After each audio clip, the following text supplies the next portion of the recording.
Prince Andrew is so determined to emerge victorious in his feud over the royal lodge with King Charles, that the disgraced Duke is letting the property rot in the process. He is letting this place, it has 30-odd bedrooms, and he is letting it go to ruin, commentator and actress Lizzie Cundy told Nana Akua of GBN. The conditions attached to the lease are that you have to paint it every 5 years and so on. He hasn't done that. Even if there is a lease you have, he is not reaching the requirements, she added. Royal Lodge is going to rot. If you look from the outside, it's all chipped.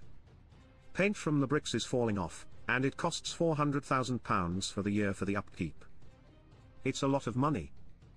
Andrew is out of favour and it cannot work. He really is in trouble, but he will not leave. The king, who is reportedly on a mission to make Britain's royal residences green-friendly, feels that his younger brothers living it up at the Royal Lodge is a waste of resources. I feel Andrew is so entitled and is so stubborn, royal commentator Kinsey Schofield told an outlet. Everyone is speculating the Duke will have to leave the Royal Lodge because what other reason could there be to take his security away? It is not a secret that the king wants him out. She then pointedly added, I just think the king is trying to slim down his resources as Andrew is a waste of resources right now. This follows earlier reports suggesting His Majesty has apparently solved his black sheep problem by addressing both Prince Harry and the Duke of York in one royal command.